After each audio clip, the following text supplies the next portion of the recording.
Ready to go? Okay.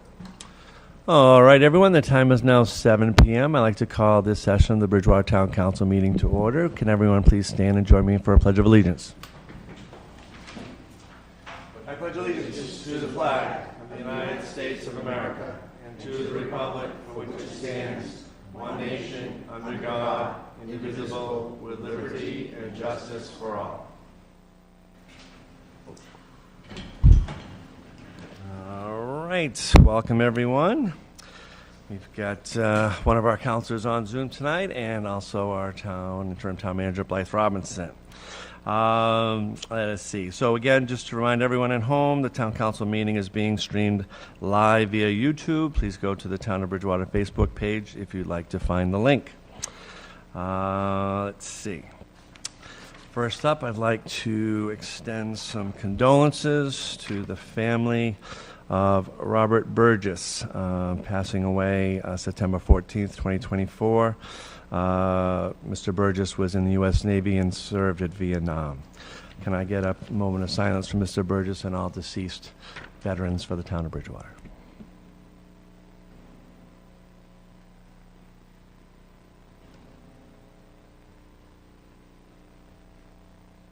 Thank you. All right. Start off with approval of minutes from previous meeting. Referring to the meeting minutes of September 10th. Do I have a motion to approve? So, second. Okay. For Second for discussion? discussion, yes? Ms. Ellenberg? On page 5, I would like to have a correction of what my vote was.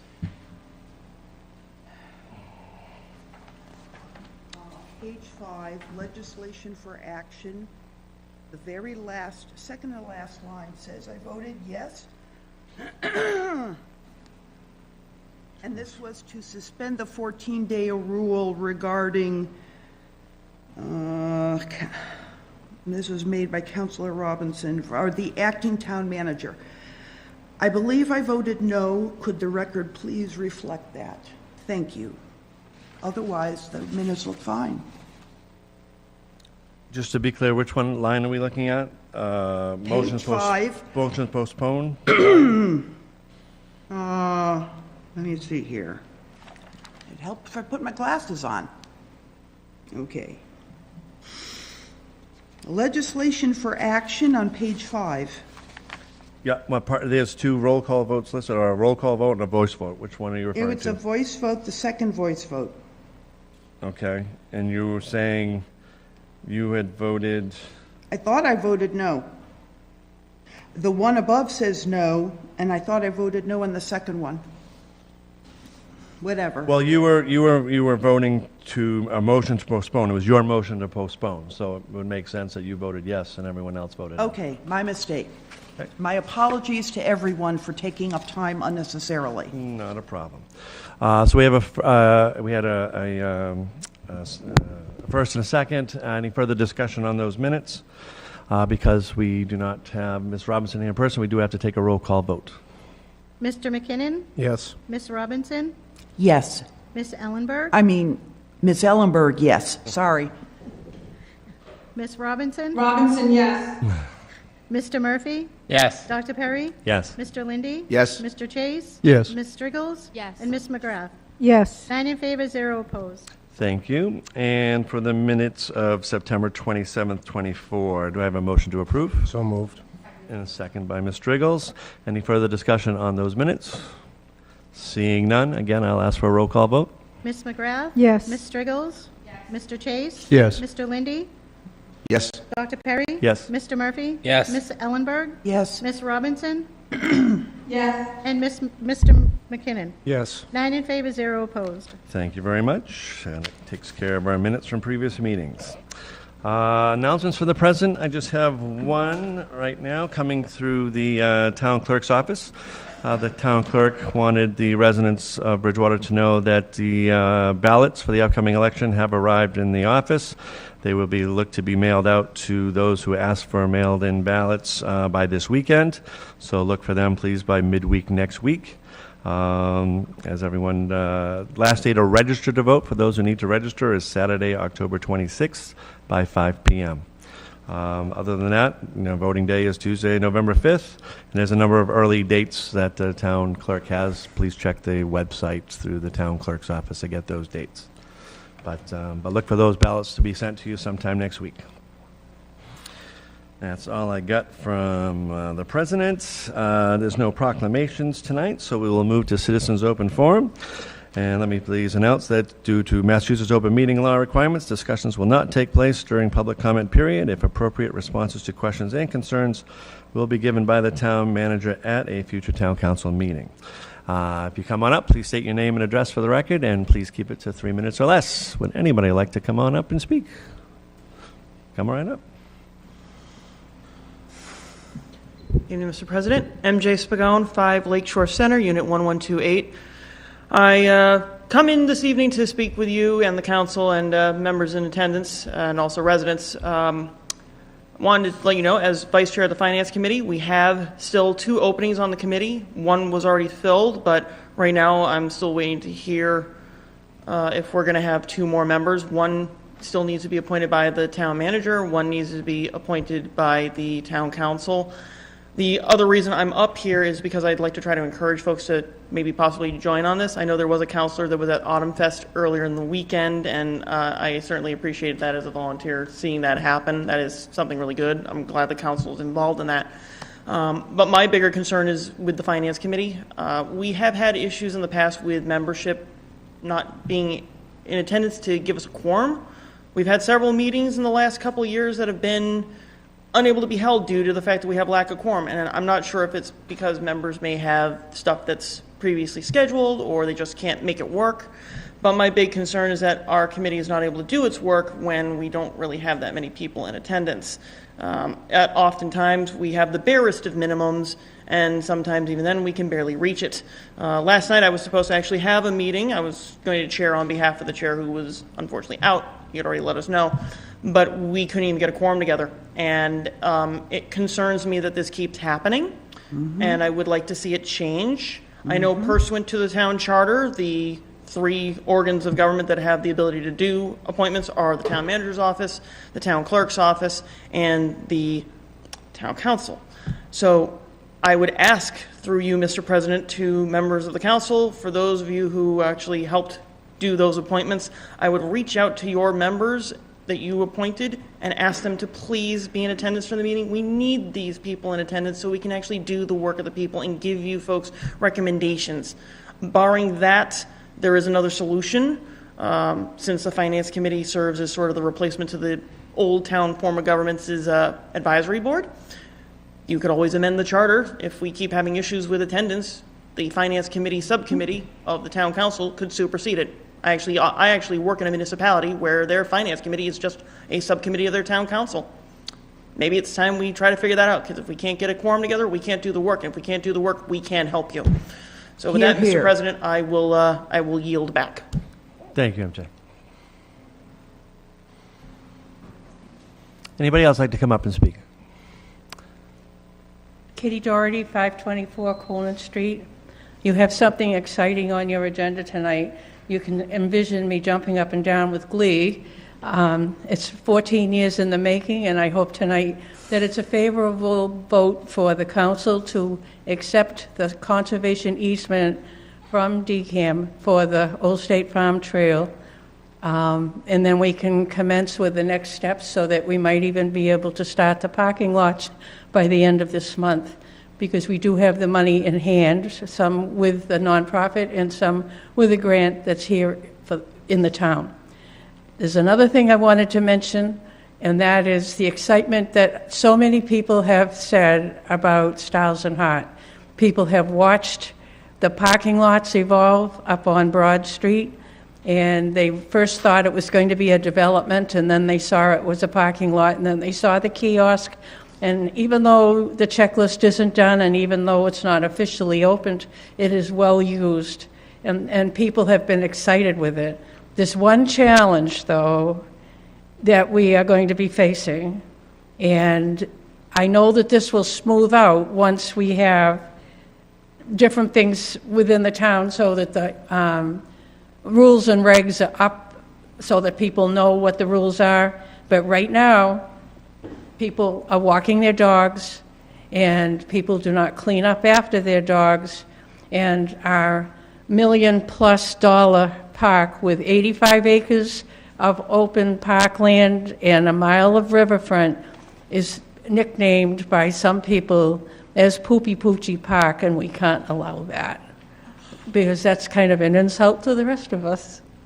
So I was thinking that one thing that could be done on that as an interim, because people are going to walk their dogs, and if you see a naughty dog and you happen to be up there, to click it with your phone, have a picture, and then we no longer have stalks on the common where people could throw soft vegetables at someone that was naughty.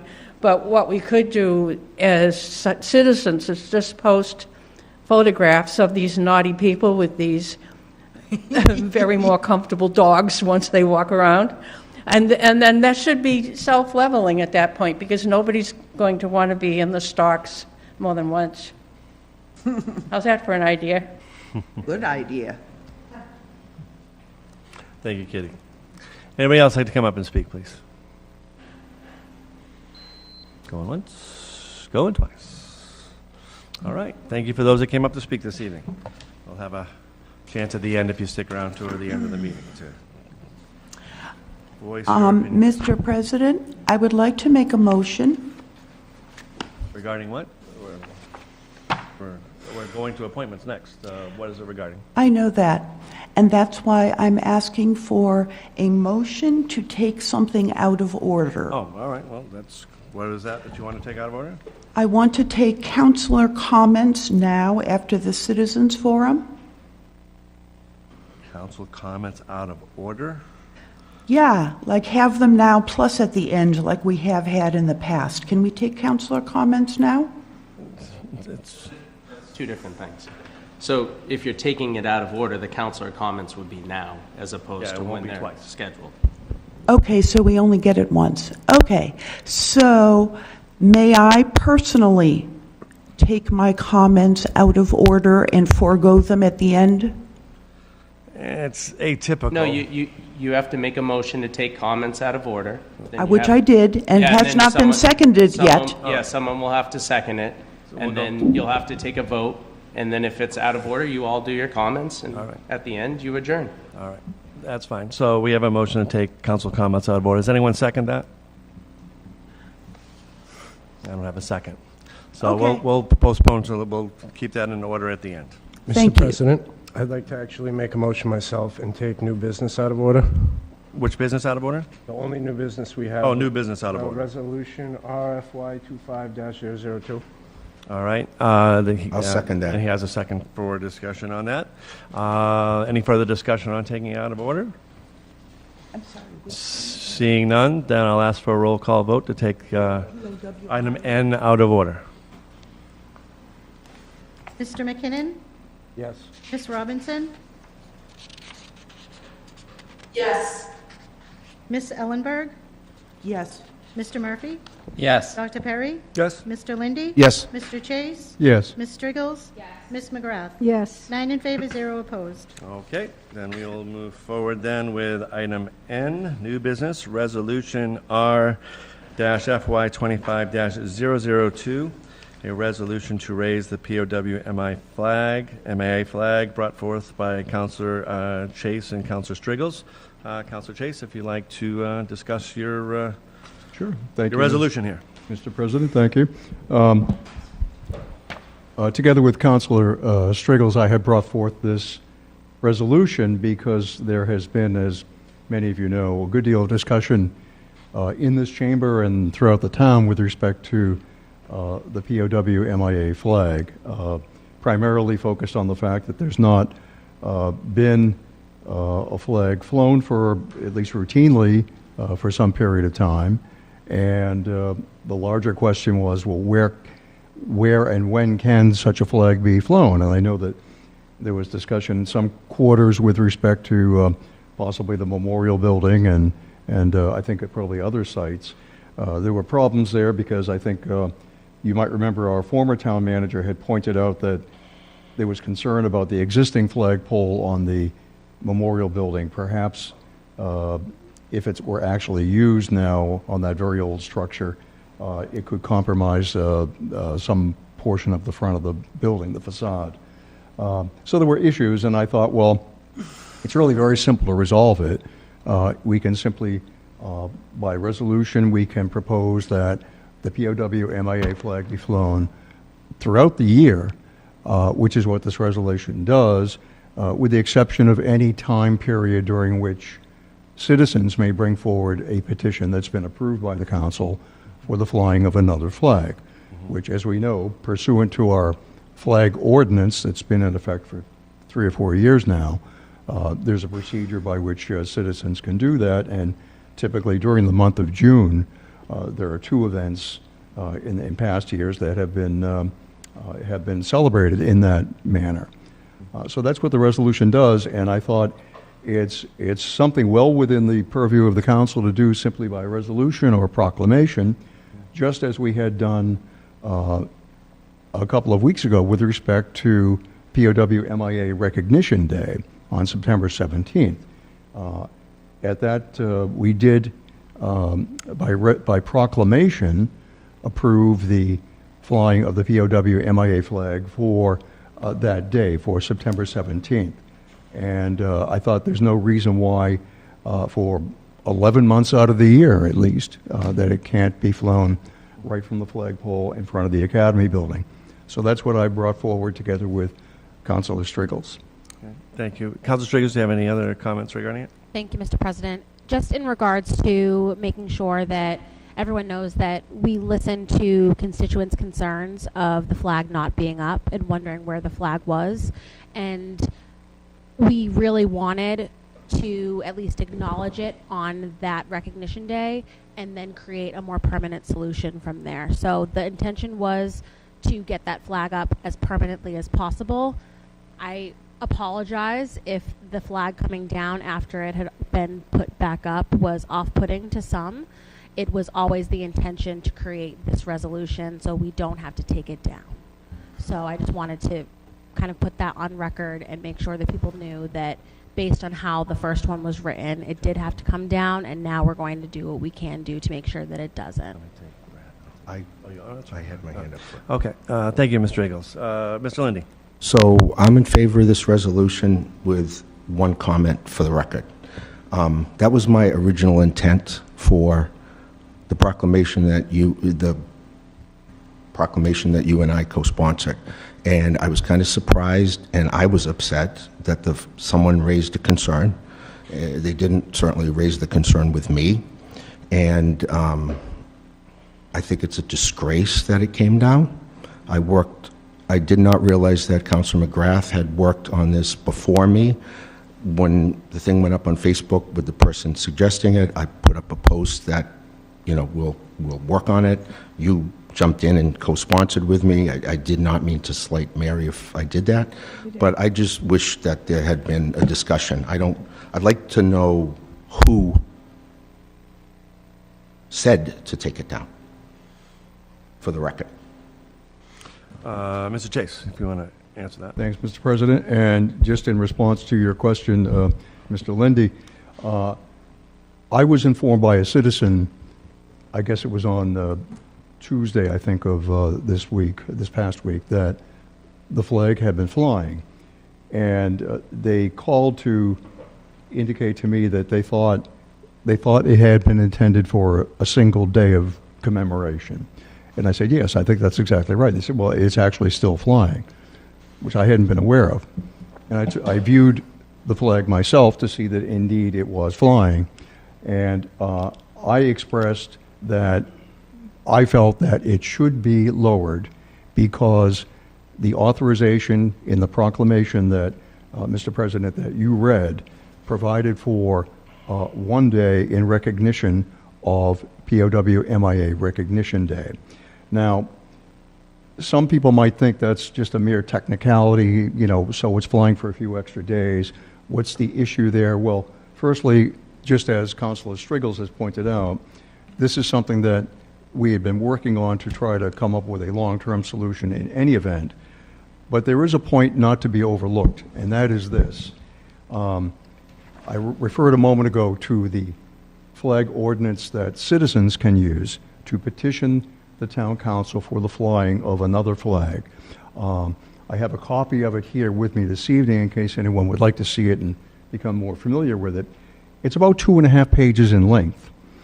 And it is so lengthy because there are many restrictions and rules that governs the procedure, the process through which citizens must undergo in order to make that request. Respectfully, sir, Let him finish his I would like to I do believe I an have the floor. amendment. Yes, you do, You're not sir. recognized, Ms. Ellenberg. Let him finish his statement, then I'll come to you.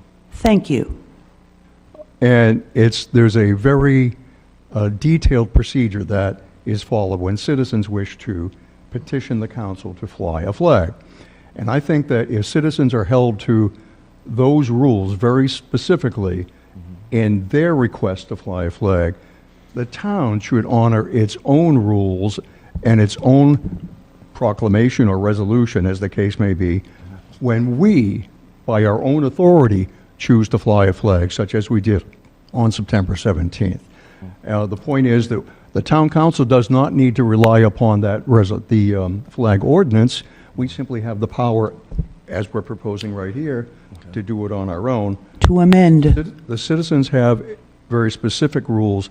Our only rule is to follow the letter of the proclamation or resolution that authorizes it.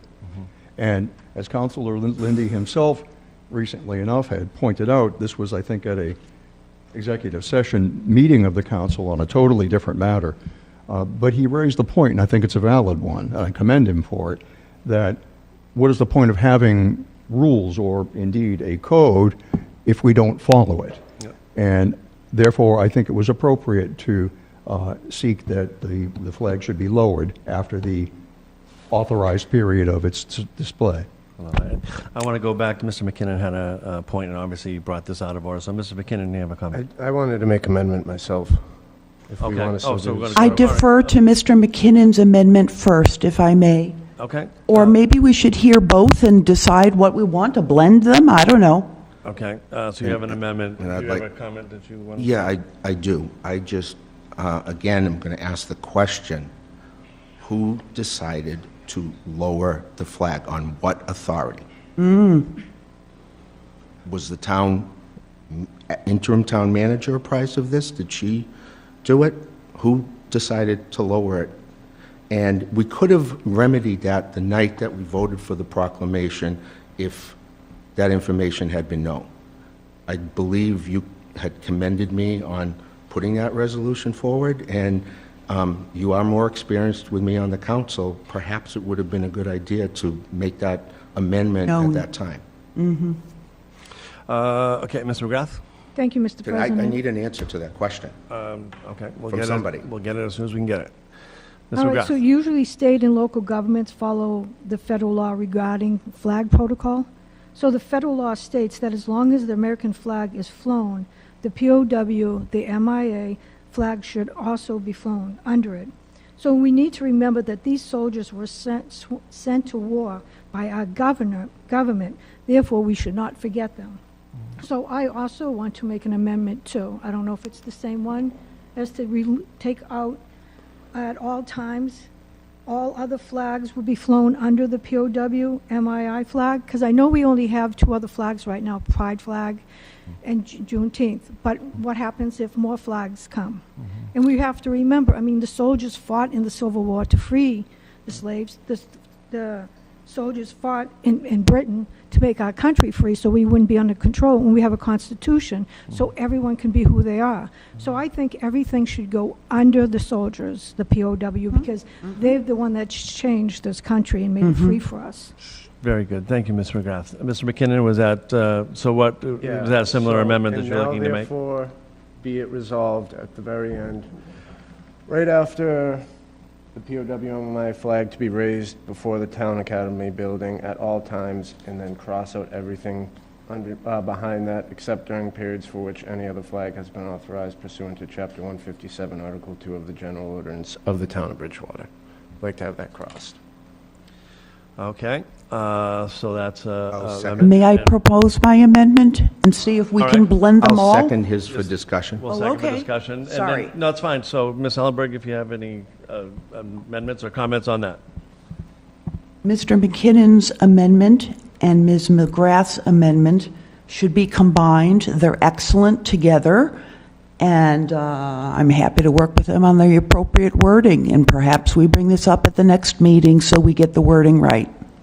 Was there anything different on your amendment, Ms. McGrath, compared Would to? you mind reading that again? Mr. Councilor McKinnon. So it was McKinnon? just crossing out, except during periods for which any other flag has been authorized pursuant to Chapter 157, Article 2 of the General Ordinance of the Town of Bridgewater. I agree with that one. Okay. I agree with that one. Was there a second? I just Yes. Seconded Okay. for Yeah, discussion. we have a second for discussion with So Mr. are we Lindy. seconding the combined thing, or what? We were the same thing. It's the same Oh, thing. okay. Same thing. Okay. Mate, Yes, Ms. Strigels. Question for Councilor Ellenberg through you. Was your amendment in the lines of what they were discussing, or did you have anything additional to add? I'll be happy to share it. It'll take a moment. It changes the title to a resolution to permanently raise the POMIA flag all year under the American flag. All others can fly third, fourth, etc. So for procedural purposes, vote the First Amendment, and then Ms. Ellenberg can make her motion. Okay. And then vote that amendment. Okay. I don't need to. Theirs are combined are good. Were you basically just amending the name of the You're just resolution? Is that changing what the you were title. doing? Oh, okay. By changing the title, that fixes it. That's a different amendment. It's a different amendment, but So I'm just- focus on, you're Yeah, First dealing with the Amendment First first. Amendment, Yeah. vote the First Amendment, Yeah. and then if you still want to propose that amendment, you vote that as a subsequent amendment. Okay. Discussion on the First Amendment? Yes, that's fine. We're still discussing the First Amendment. Mr. Chase. So I know that Councilor McKinnon has specified striking the reference to what I've referred to colloquially as the flag ordinance. The trouble with doing that is that that remains an ordinance, and people can come forward and petition the council for flying, for example, the Juneteenth flag or whatever flag they care to advance. And having struck that language, if that is the will of the council, it puts this resolution in conflict with an ordinance because it doesn't make clear how these two are going to coexist. Okay, so the only thing, I mean, I would, from what I've heard, and I might refer to our veterans agents here, Mr. Martin, if he might speak to the situation and give us a little bit of input. I'd make a motion to suspend the rules to have Greg Martin come up. second. Okay. Roll call vote to suspend the rules. Mr. McKinnon? Yes. Ms. Robinson?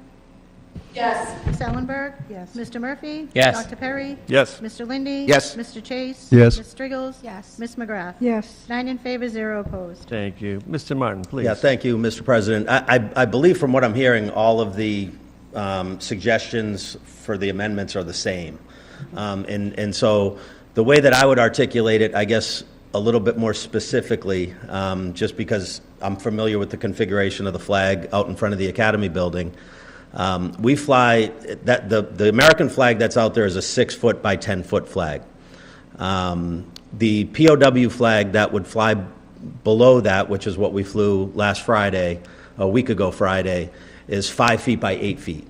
What I would suggest is that the ordinance, the Chapter 157, Article 2, perhaps would specify, so perhaps that would have to be amended to say that the flag that would fly in accordance with that ordinance would be a 3-foot by 5-foot flag, and it would fly beneath the POW MIA flag.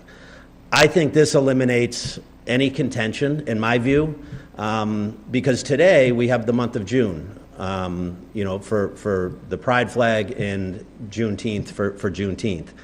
There's nothing to suggest what might be a future flag if somebody were to come and say, Breast Cancer Awareness Month, which I think is a very worthy suggestion to say, we should raise awareness by flying that flag.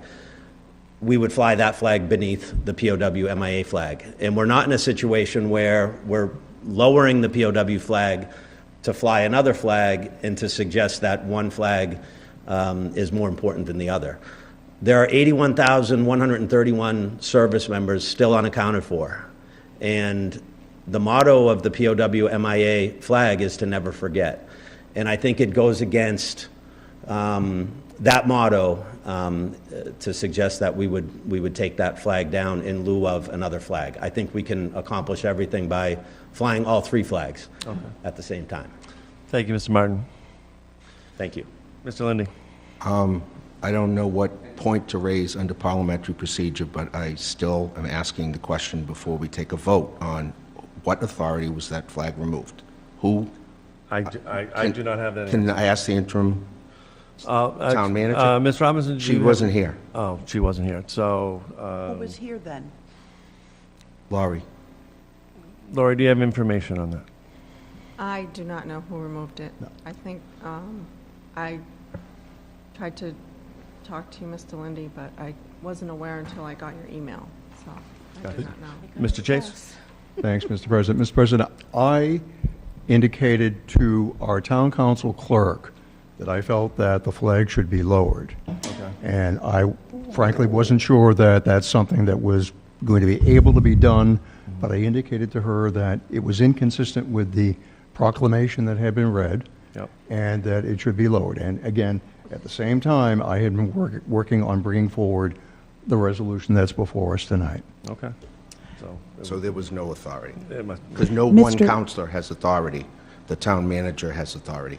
Just want to make that clear. Thank you. It wasn't a directive. It was expressing my opinion, and that's what I did. I heard ordered to take it down, so. Comment, Mr. President? Common courtesy. I think that since our three amendments are all in agreement and so forth, there's a consensus that we should do the American flag and the MIA POW flag. Well, this is what we're addressing with the resolution. There's only one There's one pending amendment. we're Okay, working on that I'm pending glad amendment. there's only one now. Good. Yeah, there was one amendment that got seconded. Okay. You all are still on the discussion of that one amendment, so Okay. that will have to be voted. Yep. If there are subsequent amendments, you certainly could propose those. I would point out for the conflict of law question, which I did hear come up, general ordinance versus resolution. A resolution under your own charter is aspirational. It's not a requirement. So this... We need to make it an ordinance? To make it a Yeah, you requirement, to all- respect our constituents, yes, thank you. You all draft your legislation how you want to. That's not my role. But I just want to make clear that what you're voting is a resolution, not an order or an ordinance. So I want to be clear on that, because I did hear some discussion of conflict of law. An ordinance trumps a resolution because a resolution is aspirational in nature, whereas an ordinance is a requirement. So this resolution is aspirational, saying it would be nice, essentially, for this to fly all the time. But it is not a requirement under a resolution. Thank you. Thank you for the clarification. Through the president, thank you. Ms. Driggles. Thank you, Mr. President. Through you to the town council. So despite this being aspirational, we can proceed with this, with potentially the amendment that's on the floor now. And if we all agree that we want to bring forward with some ordinance changes, to Veteran Agent Martin's point of putting some more concrete language around that, that's probably the most productive way to handle this. You could bring forward a new ordinance utilizing the framework of the existing ordinance that's in place on your flag policy. And then that would cover all bases that you're talking about. Yes, you absolutely could do that subsequently. Thank you, and I just want to put that out there that I will put that ordinance together. Okay, I'll very definitely good. co-sponsor that. So at least I think... I will put that ordinance together with the three people who have moved amendments also. Thank you. And I think, or we could amend tonight to make this language with the amendments an ordinance. That would be a second amendment on top of. We can't do that. Okay, Yeah, all you right. can't do that because you've put before the body a resolution. It's actually a whole different thing.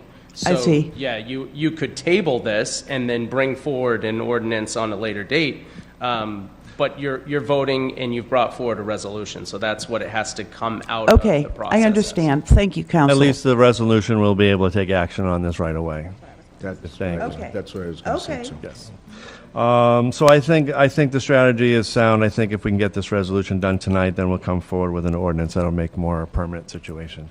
So getting back to just the amendment at hand of striking that last line, we had a first and a second. Any more further discussion on that amendment for this resolution? Seeing none, I will ask for a roll call vote on the amendment for the resolution. Ms. McGrath? Yes. Ms. Striggles? Yes. Mr. Chase? No. Mr. Lindy? Yes. Dr. Perry? Yes. Mr. Murphy? Yes. Ms. Ellenberg? Yes. Ms. Robinson? Yes. And Mr. McKinnon? Yes. 8 in favor, 1 opposed. So this is the just the first reading of this. So I would also make a motion to keep this at a council level. We'll bring this back for a second reading and So final moved. vote next time. Second. Second. Second. Any further discussion on that? Seeing none, I'll also ask for a roll call vote to keep it at a council level. Mr. McKinnon? Yes. Ms. Robinson? Yes. Ms. Ellenberg? Yes. Mr. Murphy? No. Dr. Perry? Yes? Mr. Lindy? Yes. Mr. Chase? Yes. Ms. Striggles? Yes. Ms. McGrath? Yes. 8 in favor, 1 opposed. Okay. Point of information on the subject. So we can put the flag back up After the second reading. after the second reading? Oh, really? I didn't I realize believe we need a that. second reading before we can take action Can on the we- resolution. Yeah, I mean, I think that's up to the town manager at this point, because there is no ordinance in place that would dictate that. The town manager runs the administration of the town, so I think technically the town manager could make that decision. That was my point on lowering the flag, too. Okay. Thank you. Thank you. Okay. We will bring that resolution for a final review at the next meeting, and again, we'll work on an ordinance for long-term stability of that particular item. Going back to where we had left off, appointments. We have 2 appointments in front of us this evening, both for the Cultural Council. The first being Theodora Simoni, I think I spelled that right, and then the second being Haley Besowitz. Both were interviewed by the Citizens Advisory Committee on 9/23 and were recommended for appointment. We'll take each one individually. Do I have a motion to approve? Motion to approve. Theodora Simoni? Second. And a second. Any further discussion on the candidate? Have a nice night. Seeing Well, none, I Mr. will- President? Oh, yes, Ms. I Ellenberg. just wanted to say I wanted to compliment Mr. Simeotti. I looked at his resume, and I think it's very, very good. Thank you, Ms. Ellenberg. And I just wanted to compliment whoever did it, I think it might have been Deb, that the resumes are here now for appointments for new people. So Yes, thank you to the council clerk for that information in our packet. Thank you so much. All right, so any further discussion on Theodora Simonini? Seeing none, can I get a roll call vote for her appointment? Mr. McKinnon? Yes. Ms. Robinson? Yes. Ms. Ellenberg? Yes. Mr. Murphy? Yes. Dr. Perry? Yes. Mr. Lindy? Yes. Mr. Chase? Yes. Ms. Striggles? And Ms. McGrath? Yes. 9 in favor, 0 opposed. Thank you. And for Haley Basowitz, do So I hear a moved. motion? A motion and a second, second by Ms. Striggles. Any further discussion on Haley? Seeing none, again, I'll ask for a roll call vote for appointment. Ms. McGrath? Yes. Ms. Striggles? Mr. Chase? Yes. Mr. Lindy? Yes. Dr. Perry? Yes. Mr. Murphy? Yes. Ms. Ellenberg? Abstain. Ms. Robinson? Yes. And Mr. McKinnon? Yes. 8 in favor, 1 opposed. Thank Are you you. abstaining because you had a conflict or something? Like you need to be recused? No. Just on the basis of the resume, that's all. Because the proper process, as we've talked about before, would be to vote no. Abstaining is a no vote. Or if you need to recuse yourself, you just have to announce that and ask the president to be recused. I do not need to Okay. recuse myself. I just Thank you, needed to make counsel. sure. Yep. Thank you.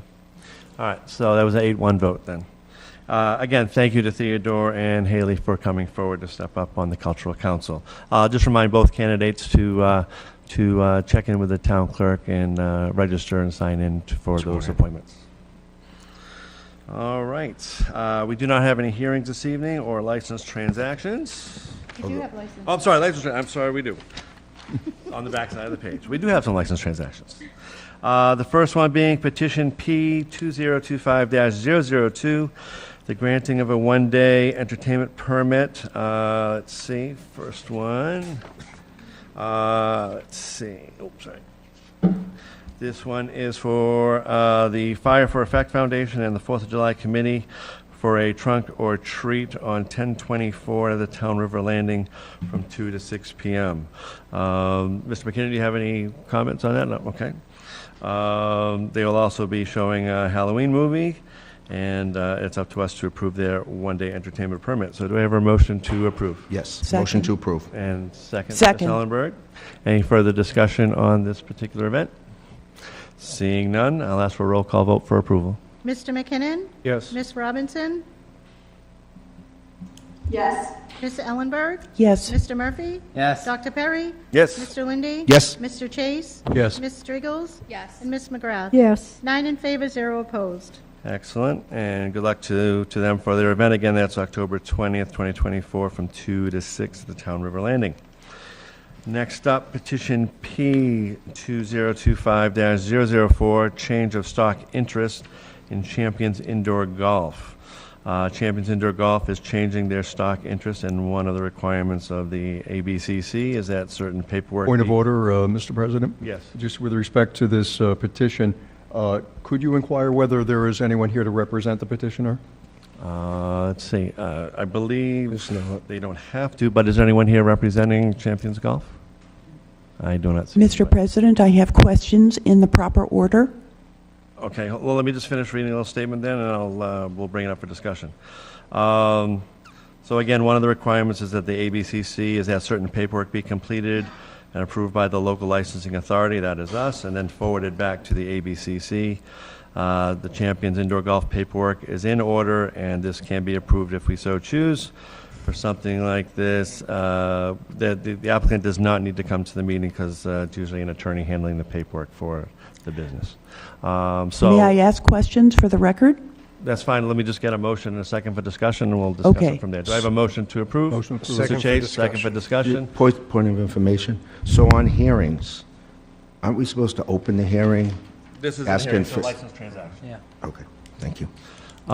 So we have a second for discussion. Ms. Ellenberg, you had a question. Yes, I have several questions, thank you. And I'm a little confused that,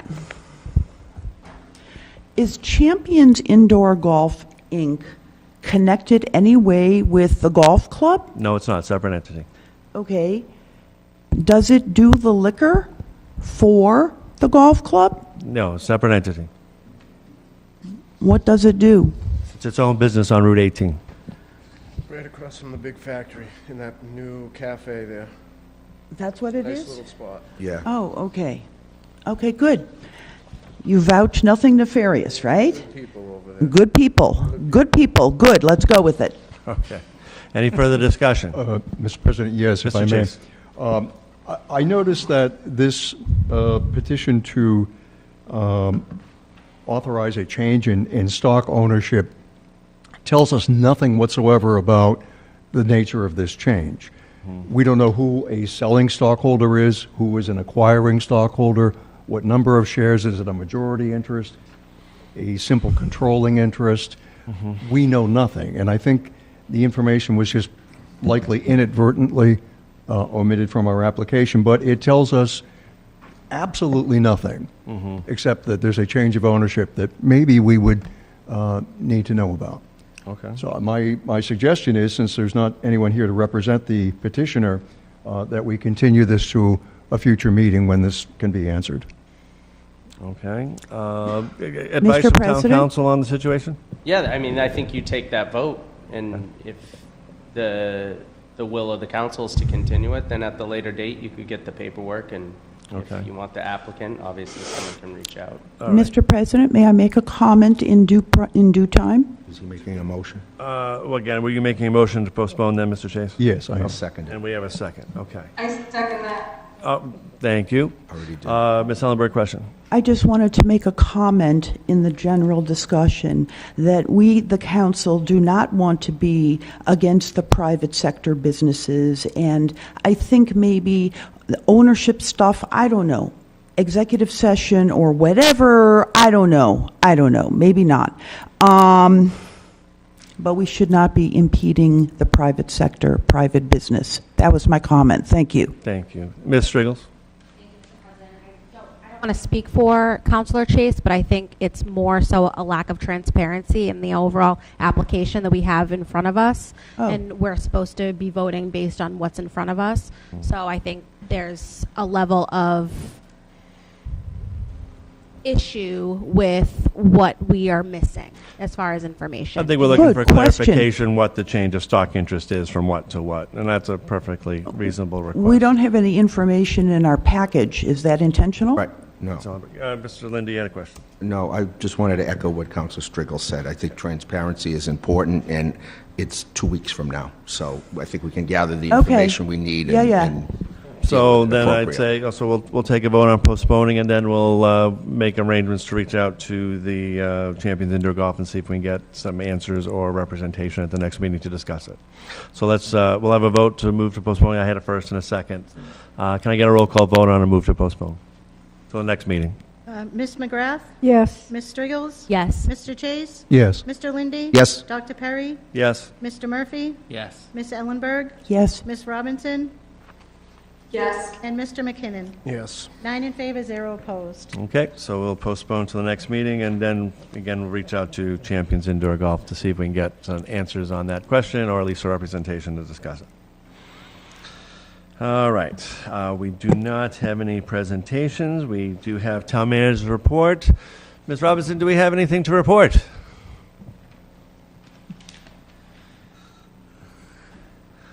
No, Councilor Perry, we do not. Okay, totally understand. Does any councilors have any particular questions or requests for Ms. Robinson for the next meeting? Ms. Striggles? Thank you, Mr. President. Hi, Interim Town Manager. How are you doing? I just wanted to get 2 points of clarification. I was contacted by 2 different constituents on 2 separate issues.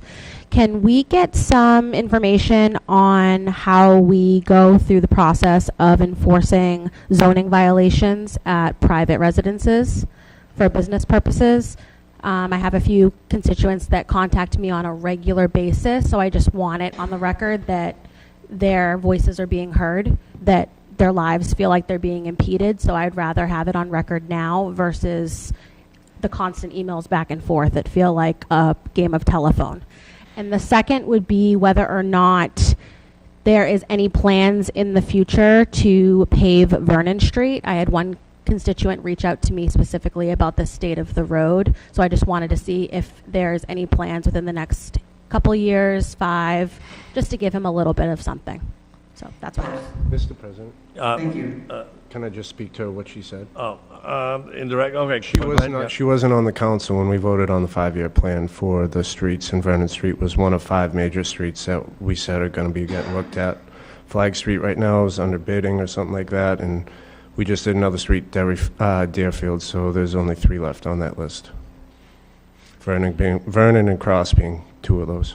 Yes. Thank you, Mr. McKinnon. Mr. Lindy? So 2 questions. Good evening.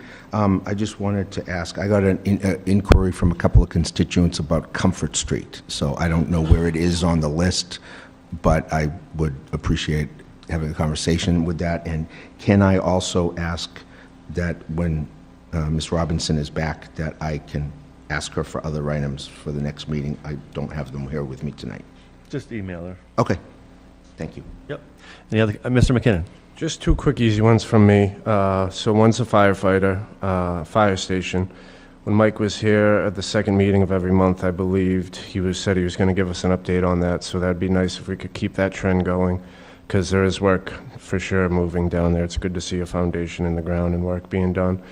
And then second, just whenever you get an update from the state when it comes to that tire dump, I know it might not be next meeting, but just like to hear about that as soon as I can. And that's it from me. Thank you. Any other councilors? Mr. President. Ms. McGrath. Oh, Yeah, yep. Mr. President. Go right ahead, Councilor. Which one? Me? Yeah, go ahead, Susie. Okay, thank you. I would like to request an update around Stiles and Hart. I had a landowner, I've had a couple of conversations with a landowner related to a parcel of land that is in consideration around the easement and potential legal action. So I would like an update about Stiles and Hart and an update with regarding that landowner. Thank you, Ms. Robinson. Ms. Robinson, that's probably an executive session discussion. If that's something you want to discuss, we'd have to discuss it in an executive session. Okay, that's fine. Thank you. Ms. McGrath. Thank you, Mr. President. Hello, Mrs. Robinson. Oh, wait. Oh, did you have something? I'm so sorry. I'm so sorry, Mary. Through the president to town council, does that mean I need to request that to be an agenda item for an executive session, or now that I put that out there, can it be captured? Yeah, I mean, I think you've let the president know your intention to have that discussed in executive session, so I'm assuming he would put that on the next agenda as Deborah such. Ward. Okay. Yep, thank you. Okay, thank you. Ms. McGrath. Mrs. Robinson, at the July 23rd Town Council meeting, a resident shared their concern about the move of the Board of Health in with the inspection office because there's no area for privacy. Have you considered this move may put the town in violation of the HIPAA Act? Also, the Board of Health has no doctor or healthcare professional for a while. Not only is this position important for the public health of the residents, but hopefully this individual can lead the way to form a committee to gather ideas for the use of the OPM settlement of $64,000 that the Bridgewater received. So how can you fill this position for the town? Thank you. Thank you, Ms. McGrath. Anybody else? I've got nothing else, so we will move forward. Question, that is your question, Ms. McGrath, you're assigning to our town manager, if I'm correct, is that correct? To look into it. Thank you. Wanted to look into that. Yeah, Okay. Yeah. Thank you. Okay. All right. Next up, we have discussions. We've got a few councilors who wanted to bring this up. Between Councilors Robinson, Lindy, and McGrath, the relationship between the town manager and the school district. I get Councilor Lindy. Do you want to start off the discussion, or was that something you wanted to discuss, or was it you? No, I wanted to hear information about it. Okay.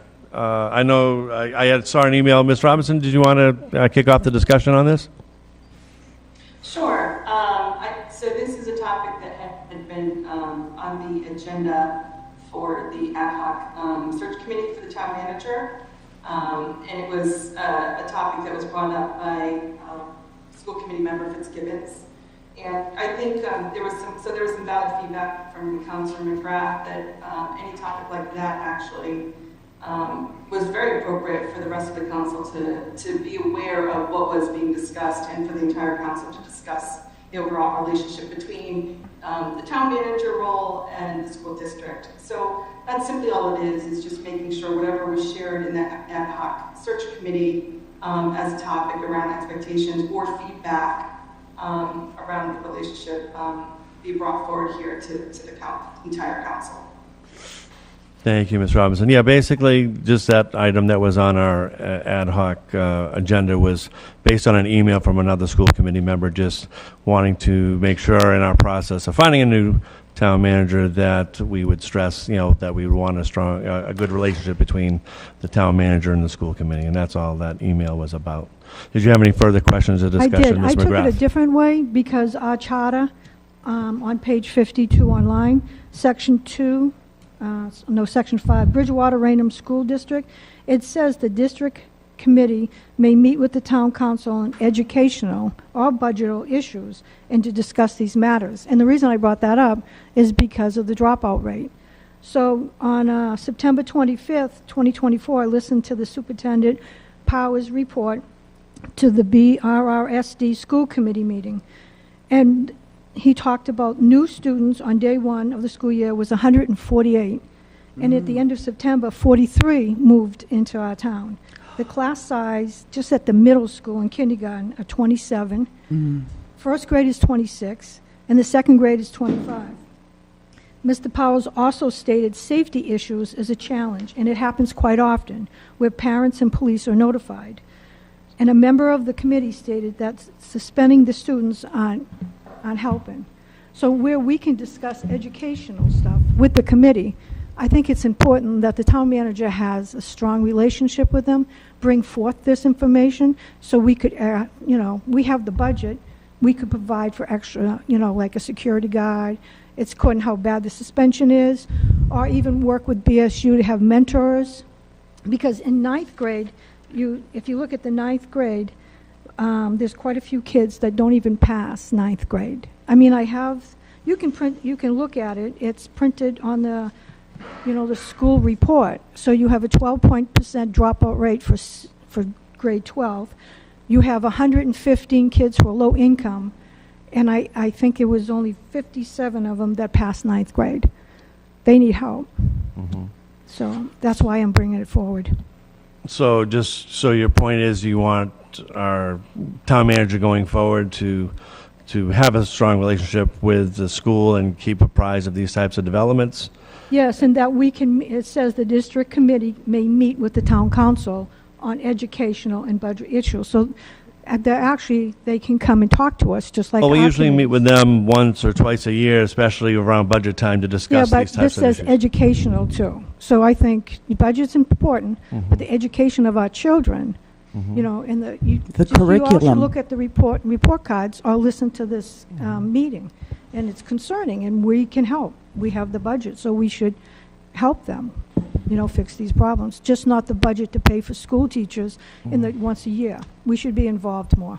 Okay. Mr. Lindy. So kind of piggybacking on Councilor McGrath's comment, I think having been on a school committee at one point, we had 9 towns to deal with. It's a regional district. It only has 2. I also think it would be a good idea. We don't have a lot of discussions generally since I've been on. It would be a good idea to have, the chair of the school committee, the superintendent of schools come here and talk about that. Our purview is not the educational. It's like the district is kind of its own sovereign organization. However, we do get asked questions by constituents about BR stuff. I usually refer them to a school committee member, but it would be helpful for the public, I think. Okay. Mr. President, actually, Yes, I have Mr. a quick McKenna. question. I know no one from the school is here to answer it, but is BR still school choice? Do any of us know Is that? school choice still going on? Yes. It is still school choice? Mhm. All right, just wondering. Yeah. Thank you. Mr. President, Yes, Ms. Ellenberg. I would like to offer an amendment, and I have a written version here that I would like to pass out. Amendment to what? To what we're talking about? We're having a discussion. There's nothing to amend. You mean you have a proposal? This is for after the discussion. This is part of the discussion. Okay. This isn't. Can you all pass this down?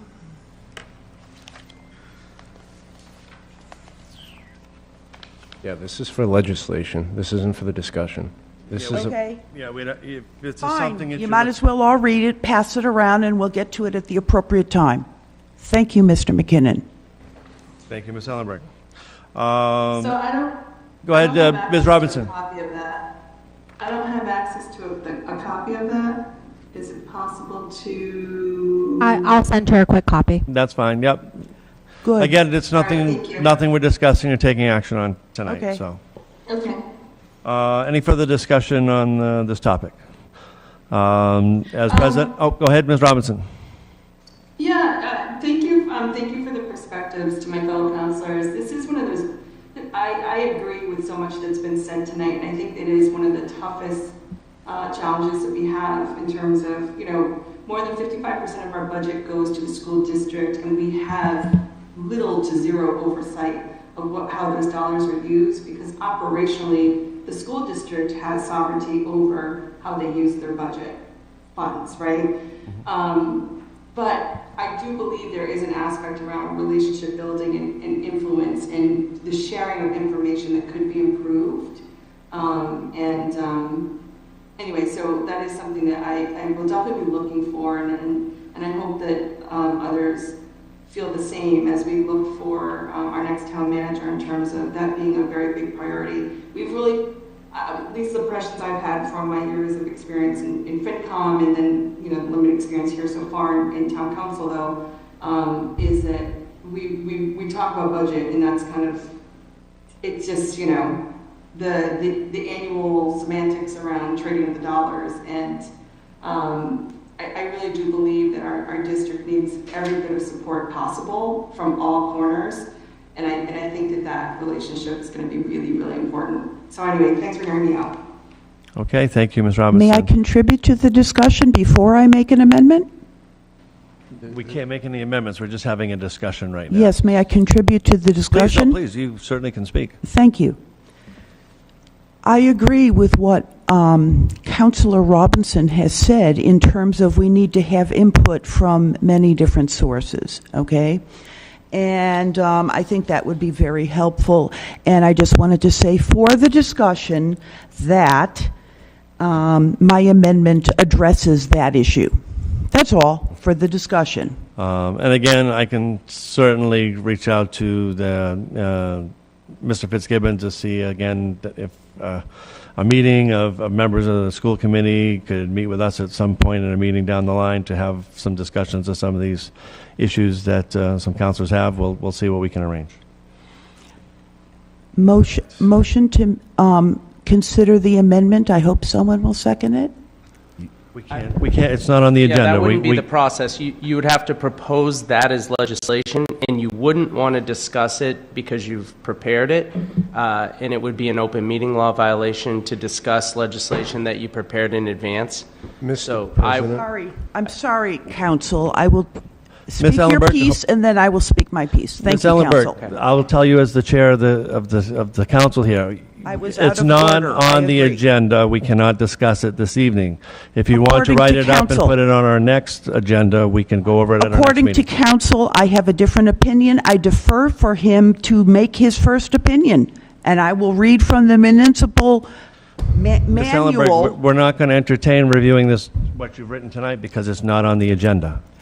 Okay, so he's making a ruling, like a judge. He's not ruling anything. He's advising us. But again, I'm telling you, I cannot entertain. Okay, I would like to advise otherwise, but all right, I defer.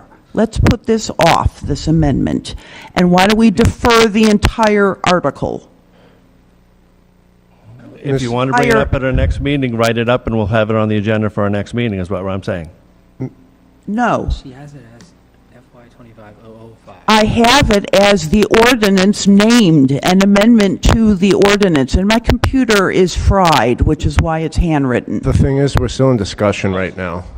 We got to make a motion to end discussion. Hold on, believe. that's... Thank you. Are we talking about two No, different we're talking things? about two different things. That's why. Yes. Okay. We haven't gotten to I legislation thought for this action was yet. new legislation that had to do with the school.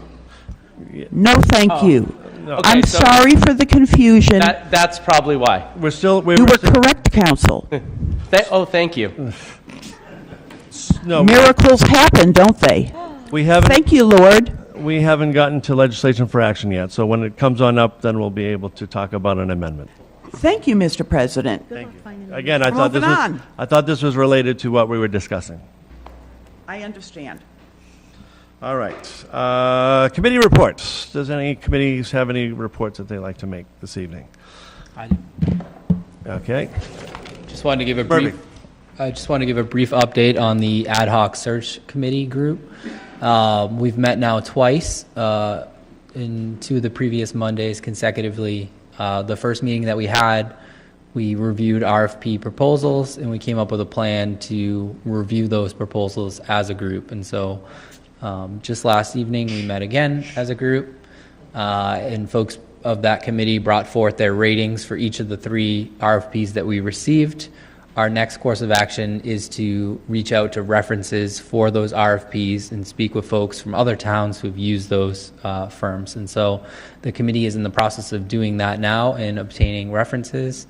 And our plan is to again meet later this month with our references and possibly schedule 3 interviews, or we will be scheduling 3 interviews with each of those search firms to discuss a little bit further and learn a little bit more from those groups. So the committee is meeting, the process is happening, but I just wanted to update folks that where we were at and what our next steps are there.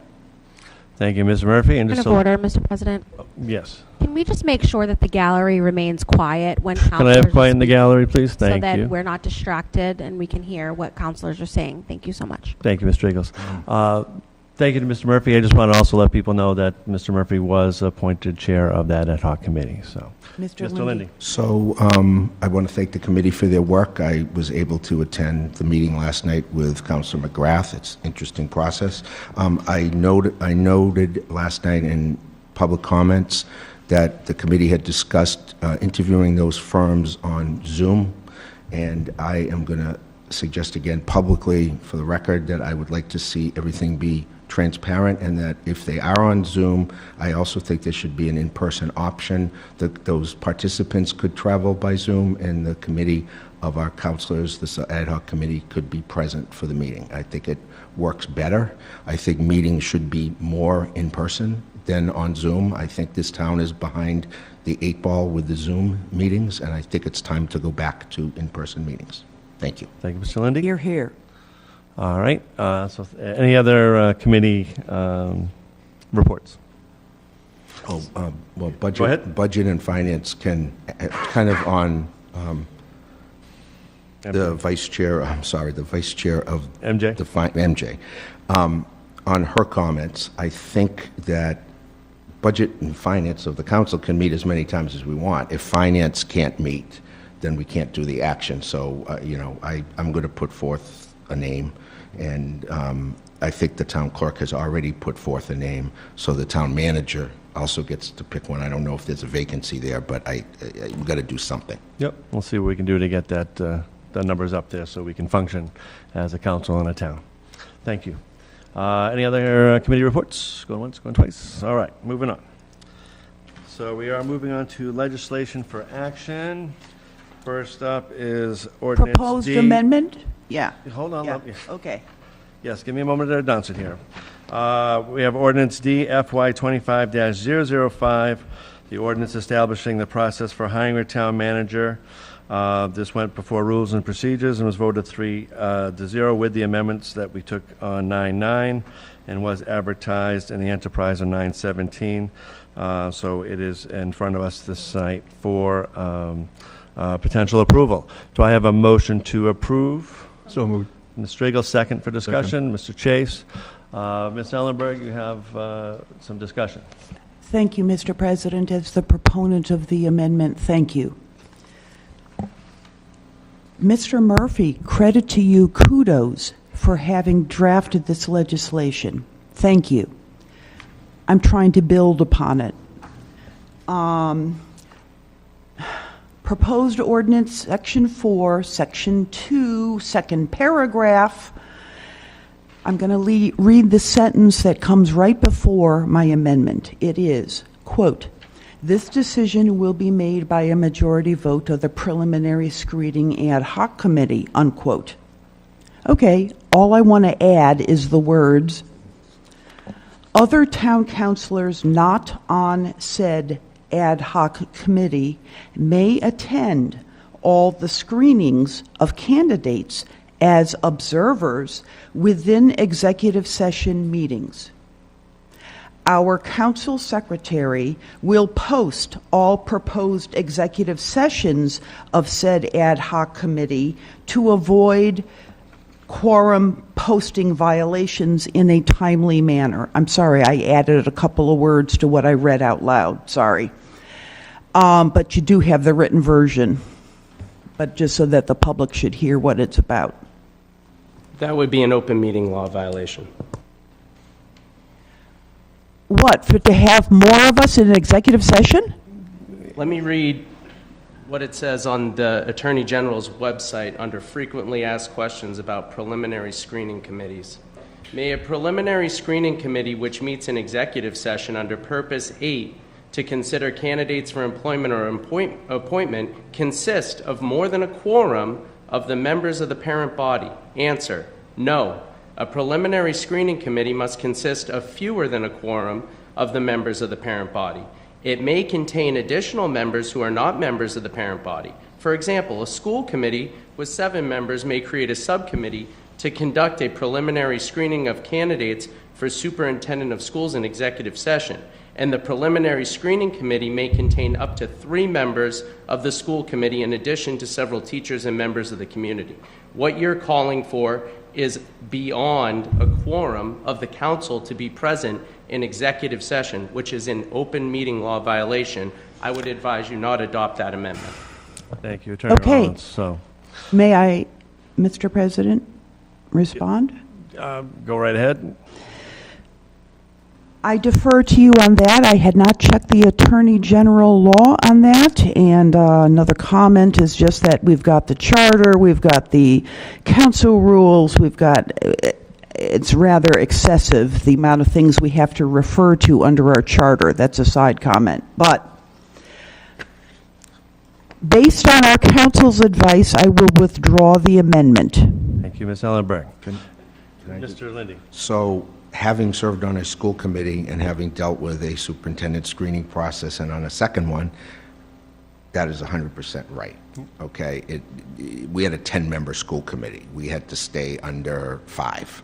And I think we did 3, and then we had like someone from the school administration or something like that. Yeah, there's a lot that we have to deal with, and it just seems like it's cumbersome to the way government runs and transparency, but it is what it is. Thank you, Mr. Lindy. Any other discussion on the, Ms. McGrath? Yeah, I just have one question on this, Council Murphy. It says that the screening ad hoc committee will prepare detailed description and qualifications for the town manager's position. Will we have input on that, the rest of the town councils? Because by law we can. I think you already have that in here. You're in the same section? Yeah, this is number 2 under section Yeah, the same 4.1. Once established, the preliminary screening ad hoc committee will prepare a detailed job description and qualifications for the town manager position. It will be the job of the ad hoc to do that, but we're certainly getting feedback from all counselors. If there's certain other item descriptions that you'd like to see in there, then Okay. just get them to members of the ad hoc committee to have that discussion. Because in section 3, it does say that the town council may from time to time establish additional qualifications as deemed necessary. Right, So and I was asked by residents if we would have any input, so I just wanted to make sure Yeah, that question was by all means, this is answered. a town council process in the end, Okay. so, yeah. All right. The ad hoc is just the motor that's driving the machine here a little bit. I just wanted to make sure before I answered. Yeah, no problem, thank you. Kind of on that point, is the charge of the ad hoc committee, from my understanding, was to help the selection, to select the consulting firm to conduct the search. That's part 1. Okay? Is it all spelled out for all It's the all- different, in this one? Yeah, it's This- all this is spelled it. out in But this. I have the same concern, because I was approached by people that want to, I understand the whole executive session thing, but Yeah, that's a separate I- thing, but like in public session. You can still hold meetings to talk about what the council as a whole envisions for qualifications, and you may all differ on that, right? Some may want one thing, some may want something different. That's why you have 9 and you take a vote. But you can have the public meeting on that part of it. It's the screening part of it, the part of reviewing the qualifications of the individual candidates, the confidential information that occurs in executive session that the whole body is not a part of. So we could, let me finish. So we could, in fact, use one of those 2 public meetings that are allowed in council rules about an important subject to do that. And to have- Yeah, I mean, you could have a town council meeting to discuss things that aren't within that. So the executive session would be about to consider interview applicants, specific applicants, for the employment or appointment by a preliminary screening committee if the chair declares an open meeting. So if you're not considering specific applicants, but you're talking about general, this is what we'd like to see in a town manager, I think that's an open meeting. You just post it as a meeting. But prior to the focus groups, we could use one of those 2 meetings to get input from the residents. You guys do That's it a council. however you want to do it. If you can have an open meeting as long as you don't talk about executive session stuff. Right. Because I'd like to ask for that. Right. That's fine. And again, the whole process is going to be outlined once we do bring in an outside firm. Ms. Ellenberg. Yes, thank you, Mr. President. I wanted to ask about the process between the ad hoc committee and the full council.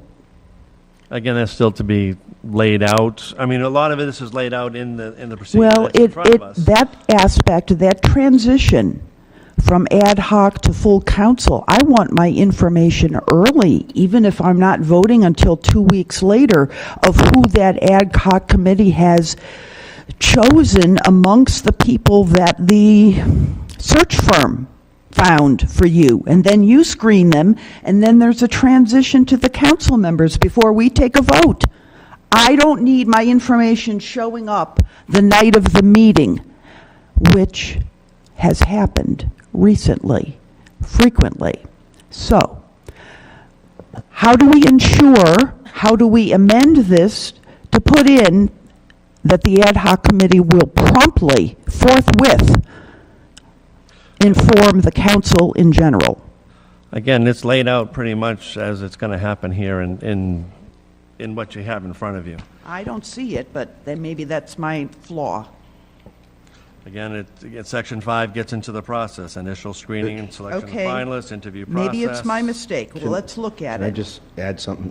I'll make a suggestion that the packets get posted, in my opinion, pretty late.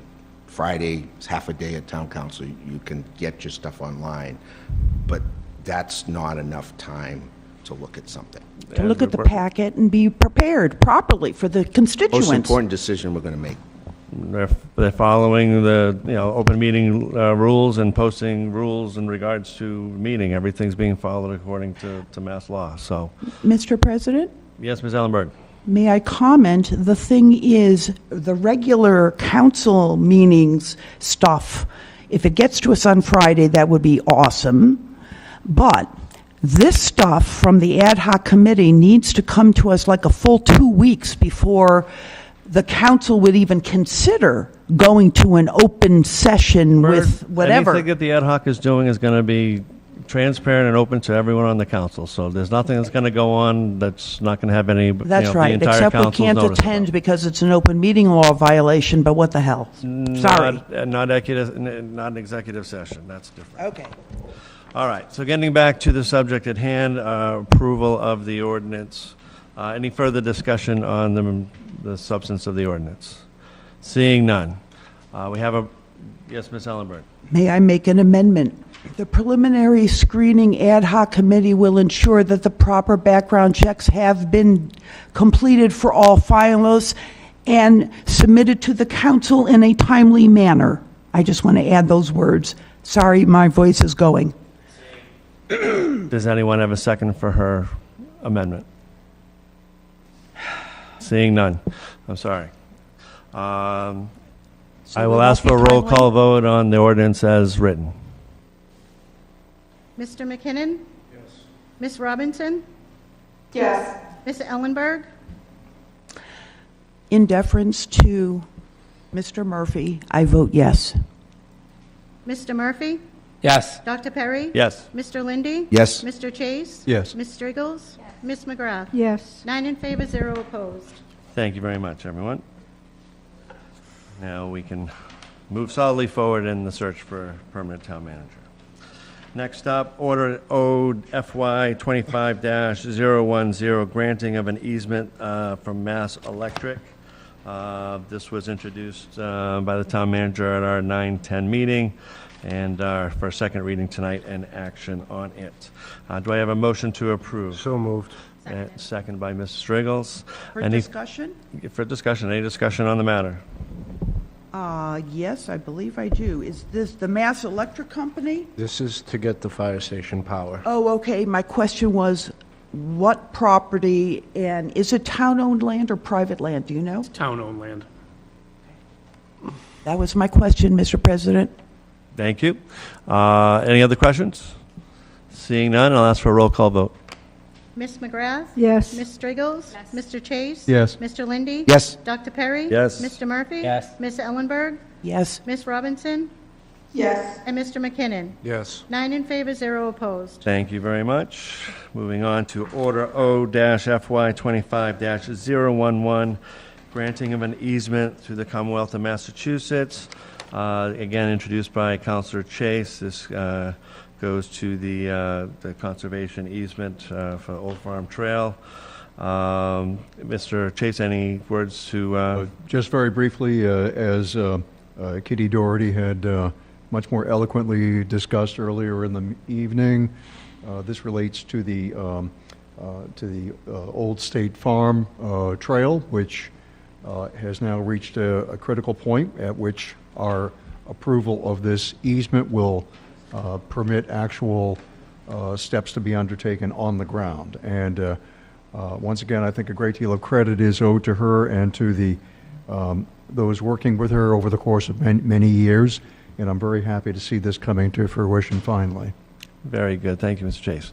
Motion to approve. So moved. And second by Mr. Lindy. Any I further I have discussion? a couple of questions, for discussion. I'm sorry I'm interrupting inappropriately. Sorry. Ms. Ellenberg, question. Grantor where on Summer Street, and I see it's 100-foot by 100-foot parking easements for the proposed drive, which sounds wonderful. But I note that there is no registry of deeds recorded numbers on this thing, and I would like to have recorded numbers at the registry of deeds what it's going to be.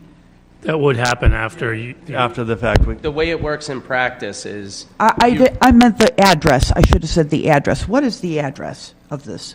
They refer to it as 0 Summer Street. There's no structure there. Okay. Anything further, Ms. Ellenberg? No, thank you. All right. Any other questions from any other councilors? Seeing none, I'll ask for a roll call vote. Mr. McKinnon? Yes. Ms. Robinson? Yes. Ms. Ellenberg? Yes. Mr. Murphy? Yes. Dr. Perry? Yes. Mr. Lindy? Yes. Mr. Chase? Yes. Ms. Striggles? Yes. And Ms. McGrath? Yes. 9 in favor, 0 opposed. Thank you, and congratulations, Kitty. All right. Unfortunately, items D, E, F, and G will have to postpone to our next meeting until the Finance Committee can get together and render a decision on their parts.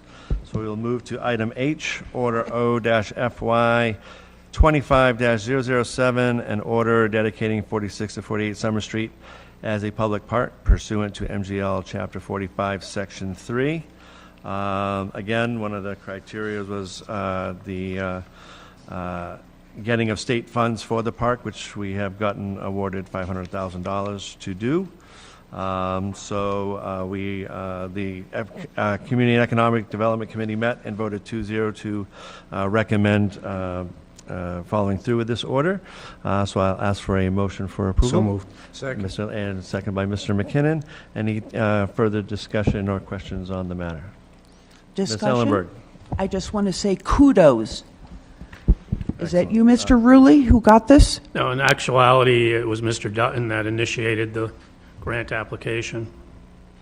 Well done. That was my comment. I would agree. All right. Seeing any other further comments or questions? Seeing none, I'll ask for a roll call vote, please. Ms. McGrath? Yes. Ms. Striggles? Yes. Mr. Chase? Yes. Mr. Lindy? Yes. Dr. Perry? Yes. Mr. Murphy? Yes. Ms. Ellenberg? Yes. Ms. Robinson? Yes. And Mr. McKinnon? Yes. 9 in favor, 0 opposed. Thank you very much, everyone.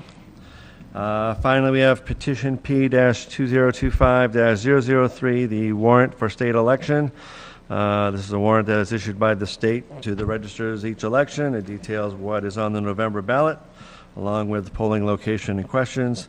The petition must be voted and signed by the town council, which we will do, and then the signed warrant must be posted by 10/29 in the town clerk's office. Do I have a motion for approval? So moved. Mr. Lindy, Mr. Chase, second. Any further discussion on the matter? Seeing none, I'll ask for a roll call vote. Mr. McKinnon? Yes. Ms. Robinson? Yes. Ms. Ellenberg? Yes. Mr. Murphy? Yes. Dr. Perry? Yes. Mr. Lindy? Yes. Mr. Chase? Yes. Ms. Striggles? Yes. And Ms. McGrath? Yes. 9 in favor, 0 opposed. Very good. Thank you very much. That ends our legislation for action for this evening. We do not have any old business, and as we take a new business out of order, we can move to now citizen comments. Again, if anyone would like to come up and make a comment, please give a name and address, and please keep your comments within 3 minutes.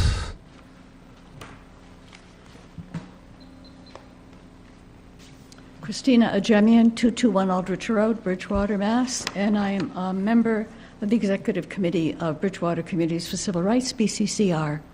I'm concerned about the passage of the resolution flying the POW MIA flag. I think it's a wonderful thing, an honorable thing to do. The suffering of prisoners of war and the anguish of the families of those missing in action should be remembered and honored by all communities, ours included. However, there's a precedent for the month of June in Bridgewater. We have had resolutions approved for the last several years to fly the Pride flag the first 2 weeks of June, and then the Juneteenth flag the following 2 weeks of June, the last 2 weeks of June.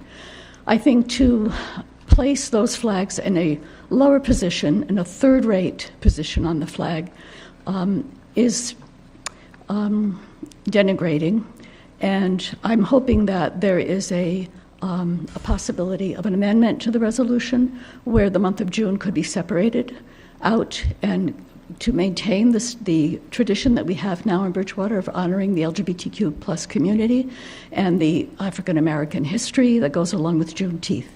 The POW MIA flag should fly and deserves to fly the other 330 plus days of the year, but I'm requesting an amendment to that resolution, if it's possible, to maintain the tradition that we've established in Bridgewater, to fly those two flags. Thank you. Thank you, Christina. Anybody else like to come up? Ray? Ray Ajemian, Aldridge Road. I also served in the United States Army from 1965 to 1967, and I want to echo my wife's comment. I think it's a proper comment that you take up the fact that you can amend the procedure for the month of June. Thank you. Thank you, Ray. Lynette Delano Chase, 60 Old Farm Road. I am infuriated by what I just listened to on my way home. The level of disrespect that is going on in this council, the way you speak to the town councilor, the way you speak to others, I'm disgusted. It would not fly in any job that I've ever been employed in, and I think it needs to stop. Thank you. Thank you, Lynette. Hi, Laureen Powers, 41 Sunrise Drive. I also am a member of Bridgewater Communities for Civil Rights, and I applaud and think it's awesome that the POW MIA flag will now be flown. My husband is a veteran. In fact, he actually had a meeting a few weeks ago with our new veterans agents in terms of what he could do to help volunteer. And I'm not going to repeat what Chris has already said, but with the precedents that this would be the 4th year for the Pride flag raising and the 3rd year for Juneteenth. And this is, for those who have been there, this is more than just the raising of the flag. The celebrations that take place are so meaningful to these marginalized communities, the African Americans and the members of the LGBTQ. We always have high school students from BR who come to speak at both times and relay exactly how important it has been to them to be able to have these opportunities to celebrate together. I think that's all I want to say. So I would also ask, if possible, if that resolution could be amended. Thank you very much for your time. Thank you, Lori. Anybody else like to come up and speak? MJ? Mr. President, members of the council, residents in attendance, MJ Spagone, 5 Lakeshore Center, Unit 1128. I've gone to many council meetings in my years living in town. The council form of government has only been in existence since 2011, so that's 13 years. I would like to give at least a little bit of constructive criticism. First off, Robert's Rules of Order, please review them. Get a copy of them. They're available at Barnes & Noble, Amazon, and any other place you can find a book. Please be respectful to each other. This is a forum of public government, of law, of jurisdictional authority. I would implore every last member here on this council, as a citizen who you represent, please show some sense of civility and decency. The residents of this town deserve only that much, and if not more, the civility and respect that is incumbent upon us as public officials in our day-to-day lives and in our day-to-day work. Mr. President, again, I implore you, not just as a member of a volunteer government, not only as a resident of the town of Bridgewater, but a citizen of the Commonwealth of Massachusetts, a citizen of the United States, we are a whole hell of a lot better than this, and frankly, the town of Bridgewater deserves better. Thank you, Mr. President. Thank you, MJ. Anybody else like to speak? Going once, going twice. Okay, never mind. We're doing Thank councilor you for those comments, that, right? Thank you for those that came up to speak. We will now go to council comments. I will start with Mr. McKinnon to my right. None for me today, Mr. President. Thank you. Thank you, Mr. McKinnon. Ms. Robinson, online. Just a brief thank you to the folks who continually show up and voice their opinions and their thoughts, and thank you for reminding us for our roles here and how we should be conducting ourselves as representatives of you all. Thank you. Thank you, Ms. Robinson. Ms. Ellenberg. Thank you, Mr. President. Thank you for your comments, Ms. Robinson. We have difference of views, but thank goodness we stand under the American flag, which stands for freedom, that allows the 5 freedoms of the First Amendment. And the men who fought for it and spilled their blood or became paralyzed or lost a limb or whatever, PTSD, to protect those 5 freedoms in the First Amendment. I feel very strongly that different views can be tolerated at our council, and there should not be reprimands if someone gets a little angry. I know the citizens in this town have been extremely angry at the dysfunction of this council.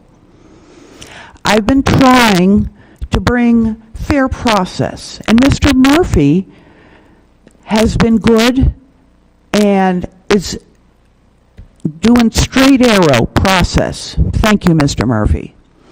Anyway, these are my prepared comments, which I'm going to start now. So in conclusion, I support the American flag, the POW MIA flag, and all other flags are welcome all year long, as far as I'm concerned, in 3rd position. We got to keep our priorities straight, that's all. They're welcome all year long, 3rd place. Okay, now, last week I asked for a list of volunteers. People can go on the town website to see where there's openings for volunteers, boards, commissions, committees. Kudos to Miss McGrath, who manned the booth for the volunteers. I do not know, Town Manager Robinson, did you arrange for the booth so that Miss McGrath did? Actually, Mr. Dutton made arrangements for that to be at no cost to the town. Thank you. That was very good. All right, so I've heard from a couple of people that tried to volunteer. So they tried to log into the questionnaires, and then they pressed the button for an email confirmation.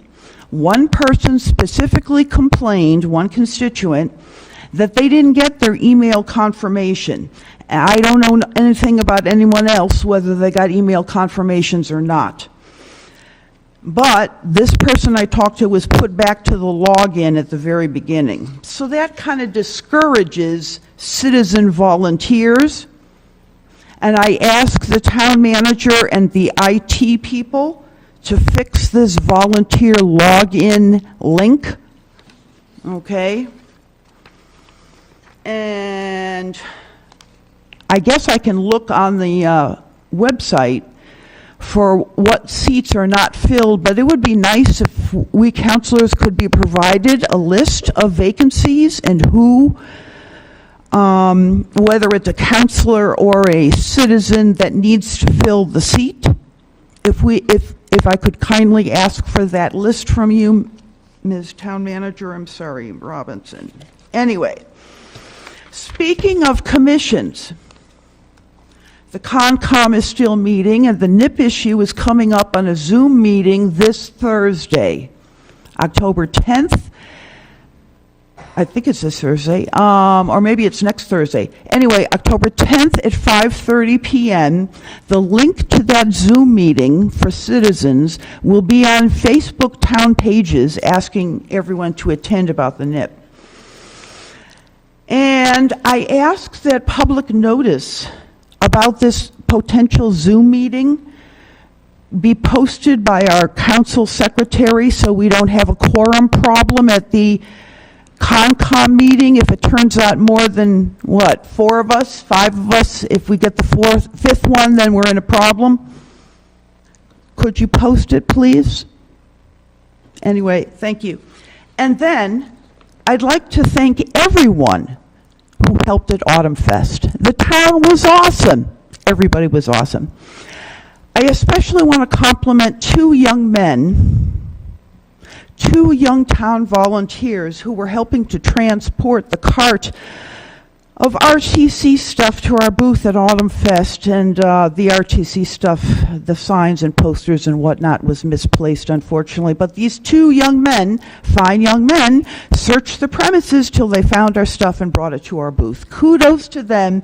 Kudos to all the organizers of Autumn Fest. Well done. I know I'm talking long. I got one last thing from the Osamequin Club, which is an announcement from Lorraine Carroza, the former senior center director. She's on the Osamequin board. And I would like to read her flyer. It says, the Bridgewater Cole Yaton Senior Center is having a senior safety expo, October 15th, 11 to 2 at the Senior Center, 10 Wally Kruger Way. And it says, visit with local safety experts to learn how to keep your home, wallet, car, online presence, and community safe. Free lunch to the first 100 attendees. Ho, ho. Okay. And they will cover the topics of have your senior ID made, elder abuse, neglect, and fraud prevention, get info and resources for safety and wellness, and police canine demonstration. That concludes my remarks. Thank you, Mr. President. Thank you, Ms. Ellenberg. Mr. Murphy. Yeah, I just wanted to thank the folks for Autumn Fest organizing a great event. I wasn't able to attend myself. I actually was in class all day, but my wife and 2-year-old went, and he came back covered in stickers and excited for the experience there. So thank you to those folks. Thank you to BSU for hosting the event, and thank you to Councilman McGrath for hosting that table. I thought that was important, and so I commend you for that too. Going off BSU, I had the opportunity to attend a meeting with some of their upper admin regarding homecoming upcoming this weekend. It was led by President Clark. I think they've done a fabulous job working with the students to adjust and make sure they're in line as best they can with homecoming. As somebody who works in student life at another higher ed institution, I know how difficult that can be, and I think they've done a great job. And from what I understand, there's been drastic improvement, especially over the last few years. So thank you to BSU for that. Wishing them all the best in homecoming. I know they incorporate a lot of the local businesses, so it's a big event for our town as well too. So I think there was also, and forgive me if I missed this, but I think there was a request for the recreation marijuana update, Ms. Robinson, and so maybe we could get an update on that next meeting. I think that would be important. Sorry I forgot that during the town manager update, but if we could add that, that'd be great. And then my final thank you was to the citizens who showed up tonight and spoke, and to our veterans agent who gave us some significant numbers and background regarding the POW flag. So thank you to him as well, too. Thank you, Mr. Murphy. Mr. Lindy. First of all, just thank you to all the residents that always come and stay for the whole meeting. I do want to also say thank you to Councilor McGrath. I had an opportunity to stop by the table over there. I think that was a wonderful idea, and hopefully it results. I had some conversations with people when I was able to be there. The library was doing its book sale that day, so, you know, got to be in two places at once. As far as the flag situation goes, I think we could do and look at what other towns also do in cities. The POW MIA flag and the American flag should be up 365 days a year. But I don't want to see the Juneteenth and the Pride flag be third place, or it would also have to be gone if the flag was at half-mast and all you would have are the two flags. So that would be another problem. So I had suggested at one point to Mr. Dutton that maybe we consider either another flagpole. We also have a memorial building that has a flagpole. We have a town common that has a flagpole. We got a lot of flags. The library has a flagpole, so maybe that can be part of the consideration too. So I think we have options. As far as the FinCom thing goes, I'm glad it was discussed because it's an important role, and the other committees as well that need to be addressed, and I think that list will be very helpful. Thank you. Thank you, Mr. Lindy. Mr. Chase. Thank you, Mr. President. I'm certainly glad that we had a considerable degree of support for the flag resolution to fly the POW MIA flag here in town. Obviously, we're working from ground zero. We have a point of 0 days currently of flying the POW MIA flag, and the proposal, as I brought forward, would have permitted for what I would estimate to be a full 11 months of display of that flag. That apparently is not enough for everyone, but we'll see what happens going forward. I do concur, frankly, with Councilor Lindy's remark, which was also discussed by one of our citizens earlier tonight, that just the notion, I think, of flying three flags is not, in my view, an ideal arrangement. I think that it tends to turn a flagpole into a more of a totem pole, and I think it sends confusing messages. And I certainly want to see the POW MIA flag flown, which is why I brought forth the resolution I have tonight. But I honestly believe that citizens who bring forward a petition the council for the flight of a different flag, such as the Pride flag, for example, should be entitled to their period of display without other flags but for the American flag to be flown. That's my personal opinion. May or may not be consistent with the opinion of all the other councilors, but I'm glad that we had the vigorous discussion that we did this evening. Thank you. Thank you, Mr. Chase. Ms. Strigels. Thank you, Mr. President. I echo the sentiments of Councilor Chase. The two flags that are flown in June are specifically very important to me personally, specifically the Juneteenth flag. It is a testament to what my family has gone through and my own personal story. So, like I mentioned, I have more than no problems creating an ordinance to work through this and make sure that all flags that matter to the town of Bridgewater are flown when they need to be flown, point blank and period. I want to really give kudos and thanks to Councilor McGrath. I also want everyone in this town to know that she continues to go above and beyond for the residents of this town, giving of her personal time, and she gave her entire Saturday. Her daughter also gave her entire Saturday to help her. I was able to help for about an hour and a half, and I just really want to publicly thank you for your efforts. It's making our town stronger and making sure that we're filling a void that is desperately needed. So I definitely wanted to thank you for that. Here, here. I also want to make sure and echo Councilor Murphy's request for an update on the recreational marijuana sales and the numbers for that. I was given an email by a constituent right as I was walking into the meeting, so I just saw it as I was going through and grabbing the agenda in my email. And I think when constituents and citizens come and give of their time to ask questions of us or the town manager, we need to make sure that they're getting answers in a timely manner. So I would say that. And the last little bit is in regards to the expressed frustration from our citizens. I hear you. The lack of decorum is not something that I'm used to. I've operated in a Robert's Rules of Order for a very long time, and it's off-putting, not just to you, but to some of us that are sitting up here. Hopefully all of us that are sitting up here. And I want to publicly apologize to you, because we owe much better to you as constituents and citizens of this town. We can have respectful discourse and maintain productive dialogue while still being respectful to each other and the rule of order. So I do want you to know that I hear you, and I can at least promise on my part that I will continue to do better for you. That's all I have. Thank you, Ms. Strigels. Ms. McGrath. Thank you, Mr. President. I want to thank Mr. Dutton for helping me get a table at the Autumn Fest to inform and recruit residents for the boards, committees, and commissions. It was a great turnout. I want to thank Joshua McGuire for making the handouts. We gave away 87 of the 100 handouts. I want to thank Michael Sylvia from Open Space Committee. He was with me most of the day. The residents learned a lot about the town's trails and excited to see the video of all the trails that this committee is making. Thank you, Council Robinson and Strigels, for helping me at the table. I know President Perry and Council Lindy had other events to attend. However, they both made time to stop by and see how we were doing. That was very sweet, and thank you both.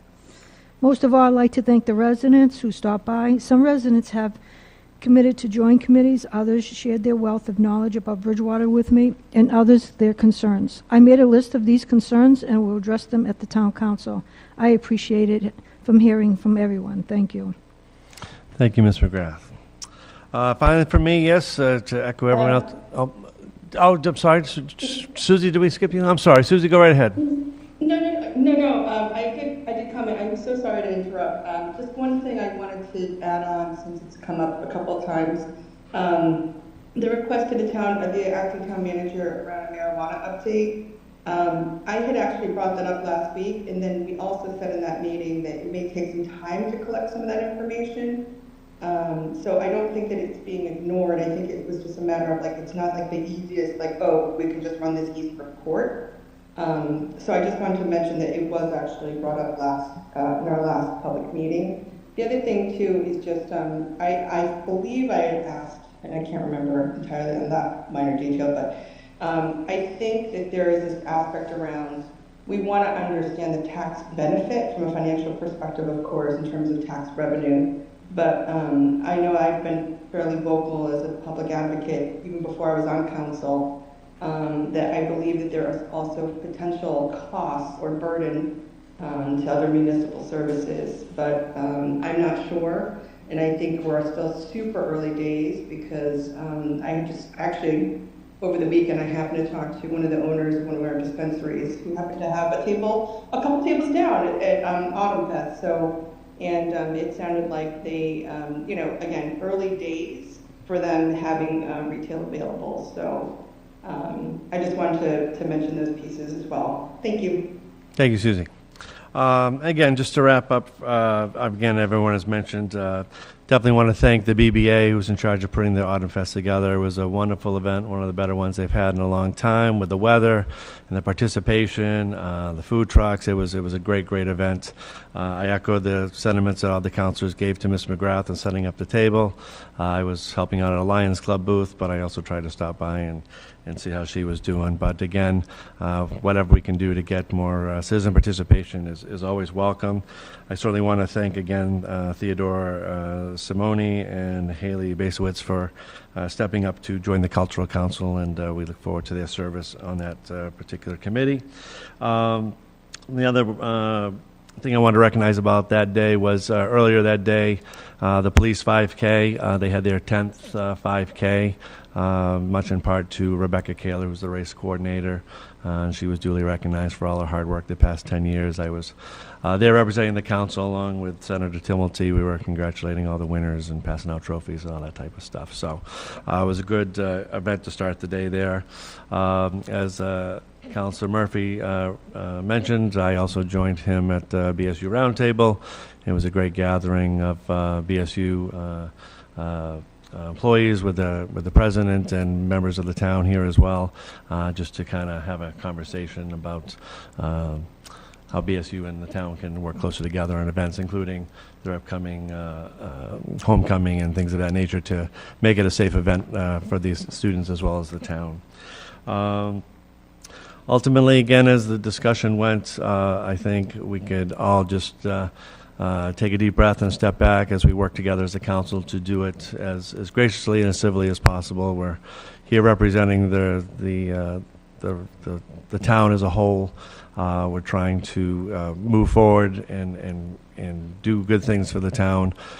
We've taken the steps that we need to do now to move forward and finding a new town manager. So again, I will, as always, try to lead us in a positive direction, and hopefully we can continue to work closely together and civilly and professionally to represent the town well and to do what needs to be done for the town.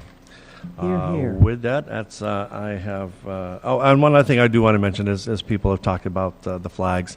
Again, I think it's a very sensitive issue on many sides of the coin. So we definitely have to look at all sides and come up with solutions that's going to certainly try and make everyone as happy as possible. And I think there's some good ideas that were just floating out about just in this recent conversation here with the council comments. So we will do our due diligence to come up with some solutions that's going to work for everyone, and hopefully bring them forward at a future meeting.